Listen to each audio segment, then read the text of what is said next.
The most painful extreme sports deaths. Bet. 20 seconds. In the summer of 2013, in the Swiss Alps near Martigny, one of the world's most daring stuntmen prepared for what should have been another breathtaking descent. His name was Mark Sutton. He's a professional parachutist best known for his role in the London 2012 Olympics opening ceremony, where he famously jumped into the stadium dressed as James Bond alongside the Queen. But this Alright, wait, time, hold on. This nigga talking about 6'7". I'm just finna time your ass out. 4'7". No, wait. Nah, I'm just finna time you out. Yeah, I'm finna time your ass out. I'm gonna time you out, bro. Alright. his jump would not end with applause. Sutton launched himself into the Bro. sky in a wingsuit, soaring across the mountain valley. No way we're making 20 6-7 exhilarating jokes in seconds, September He still. glided like a bird, cutting through the air at speeds In over the middle of 120 miles per hour. It was a sight few people on Earth would ever Shit's get dead. to experience. We're done with that shit. But then, in an instant, it was gone. At 20 seconds into the flight, Sutton lost control. His trajectory veered off the... Let me guess. Let me guess. He slams his head into a mountain. He slams his head into a mountain. That's what's about to happen.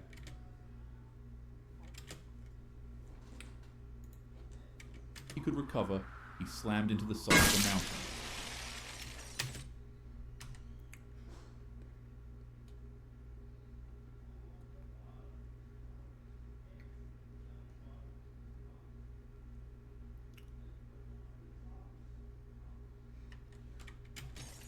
When they found him, his body was unrecognizable and they were only able to confirm that it was him through DNA scans. His body was Investigators later examined unrecognizable. footage of the jump to understand what went wrong.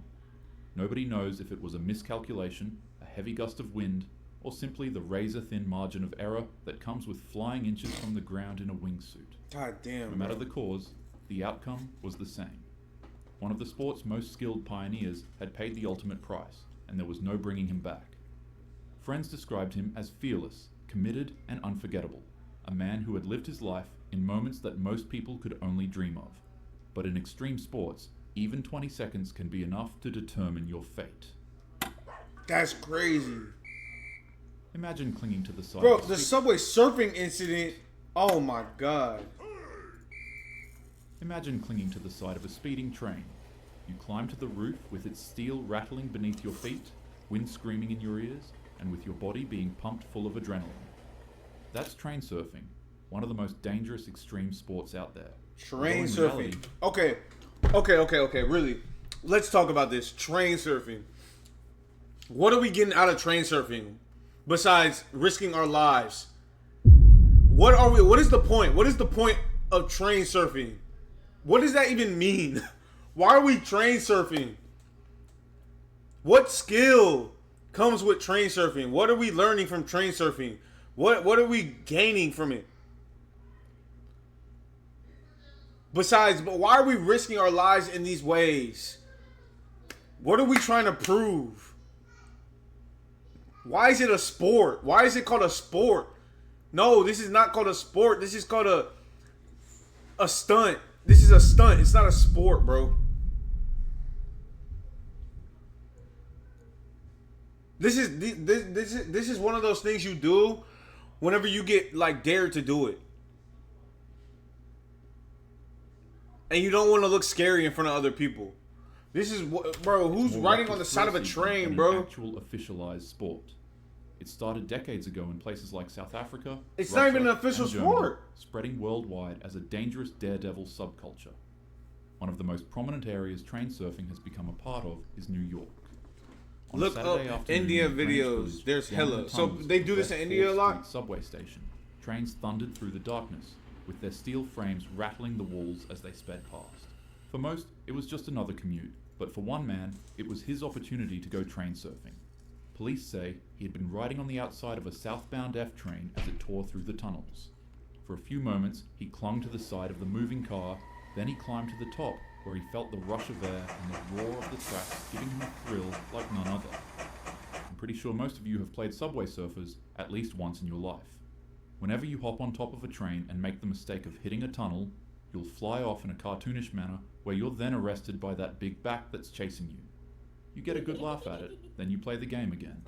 Yeah, it's nowhere near as hilarious in real life. It's horrible.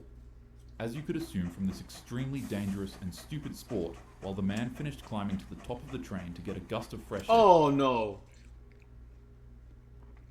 Don't tell me they're about to go through the tunnel. Bro, the train's about to go through the tunnel and he's about to get knocked the oh my god. He's finna get knocked. It's not funny. It's not funny. But don't tell me that's what's finna happen. Don't tell me that's what's finna He'd happen. get more than he bargained for. A tunnel showed up, and before the man could even process what he's... Oh my god.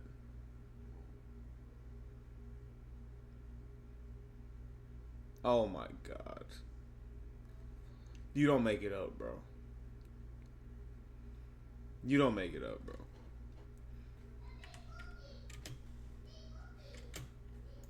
saw was his head. Oh. Because of the extreme amount of air pressure being thrown at his body at the moment, he fell and was caught underneath the train. At 3:11 p.m., a 911 call came in. Someone said they had seen a man slip beneath the subway earlier, and sure enough, when officers arrived, they found him under the train with his body decapitated. Whatever adrenaline he had been chasing ended instantly, and it was replaced by silence and horror in the underground. For the unfortunate commuters forced to pass the site, it was a grim reminder of the dangers lurking It's in tough the in city's India. underground. But for police, it was just another entry in a long list of subway surfing tragedies. Quick little moments of thrill that collapse into traumatic memories that both strangers and loved So- ones alike will never So they forget. do. So this happens often. This is not like a one time thing. This is something that's happened many times. I don't know, man. Is never worth the risk. Your body I is don't know. priceless. And while we're on the topic, the same goes for your mind. The whole reason I make these Stickmen videos is so that you don't have to witness the real thing. Don't go searching for these videos online. The effect it has on your brain is horrible, especially if you're young. Traumatizing yourself isn't worth it. And trust me, I can promise It's you. not y'all. The slamming incident. High in the Swiss Alps, the snow glistened under a cold April sky. For a young 21-year-old world champion snowboarder, this was more than a mountain. It was her playground, her stage, and most of all, her destiny. She had conquered countless competitions and had practically carved her name into the world of snowboarding. But on this day, the mountain carved back. The woman was being filmed for a project, showcasing her incredible skill as she cut across the steep alpine slopes. The cameras rolled, her board sliced through the powder, and everything seemed perfect. Then, without warning, the snow itself began to move. Avalanche? A lot. In the blink of an eye, an avalanche broke Called loose. Tons of snow and ice thundered down the mountain, faster than any snowboarder could ever outrun. It should be known that on average, avalanches move at about 80 miles per hour. At that speed, that's enough force to topple any building, rock, or tree caught in its path, most of which are moving along. Yo, I'm not gonna lie.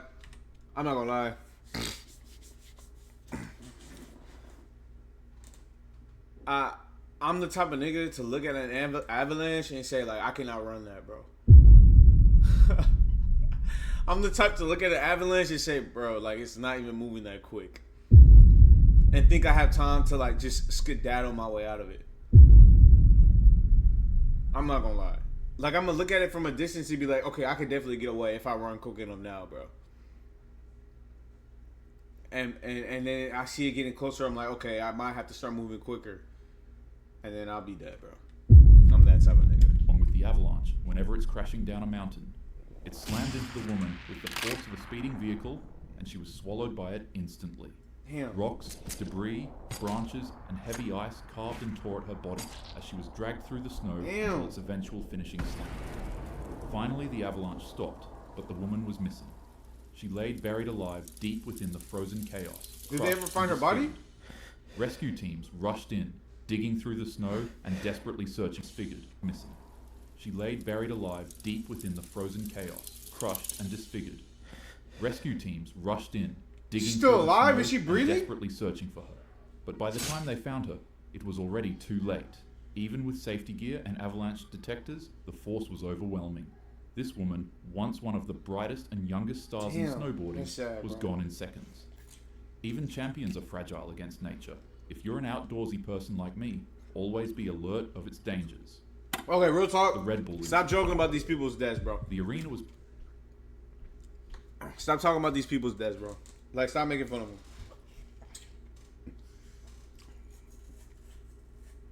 It's unfortunate they went out like that, real talk. And you just joking about that shit. There's a time and place for everything.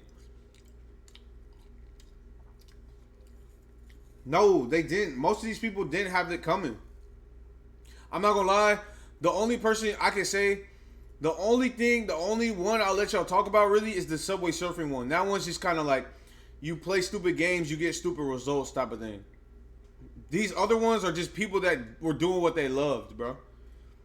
And you can say the same thing about the Subway Surfing dude, but where's the logic in, riding on top of a train?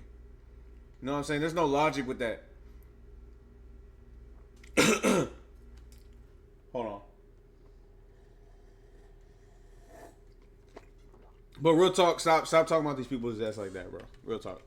was packed, and its air was alive with cheers and the violent rhythm of tradition. In the center, a matador faced down his opponent. Not another fighter, not another man, but a bull weighing more than half a ton. Oh, man. A bull? I don't even want to know what happened to this nigga.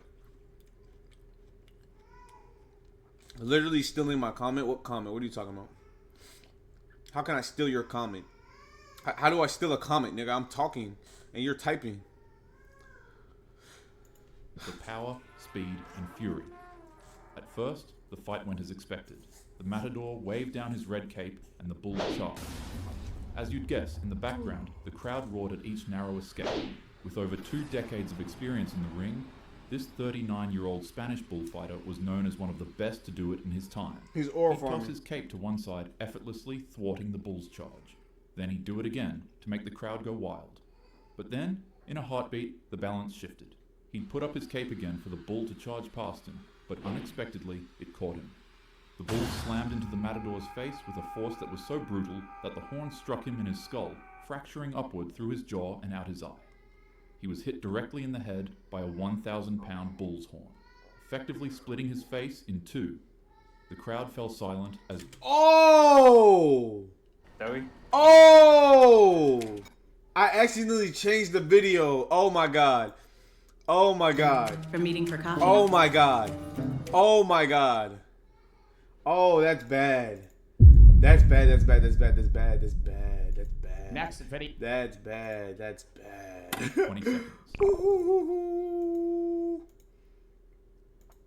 That's bad, bro. Oh, no, I can't go out like that.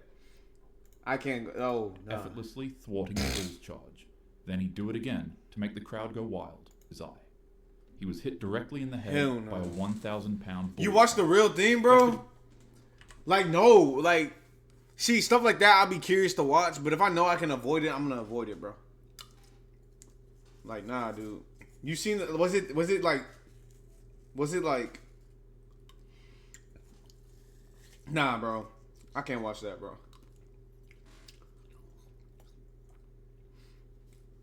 I'm be honest with y'all.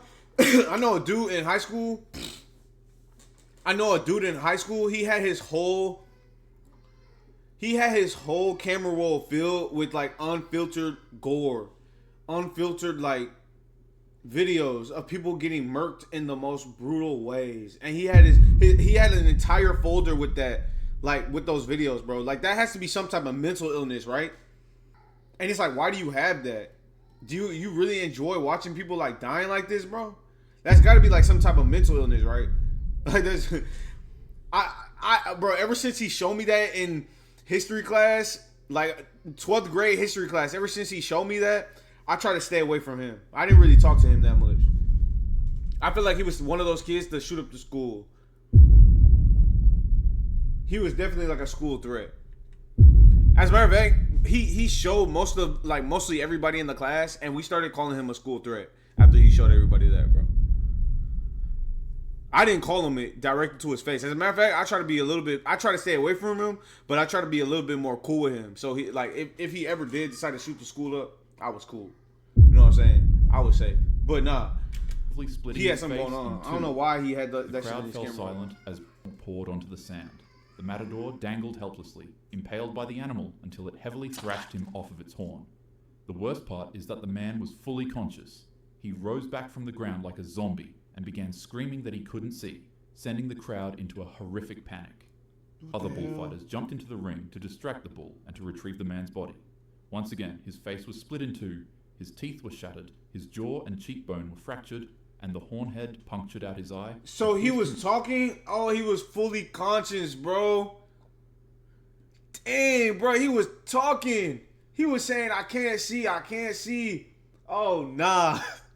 Hell, he felt every bit of it. Right through his skull. But, to everyone's complete and total he shock, felt every the man bit of it. Somehow survived. The horn pierced his skull and was dangerously close to his brain, but it missed. Against all odds, he returned back to the ring less than a year later, and he'd continue his passion. Okay. Juan Jose Padilla is now known as the Pirate of Bullfighting. In 2018... Oh, he still does it. You know what? That's respect. And he got that dog in him. As a matter of fact, no, he don't got that dog in him. He got that bull in him, bro. He a bulldog. Nah, he's a bro. I respect that, bro. I respect that. A horrible incident where he was scalped by a bull. Honestly, I respect this man that. might just be invincible because he'd somehow survive once more, and he'd return back to the ring again to continue the sport. Extreme sports are, well, pretty extreme. And honestly, there's really nothing wrong with living life to the fullest. All I'd say is that adrenaline makes you feel invincible, but reality has no safety net. So, always, I respect at that. least make sure the risk is He a worth dog. the reward. As always, have a happy day. That's a good video. Raise That's the a good roof. video. That's a really good video.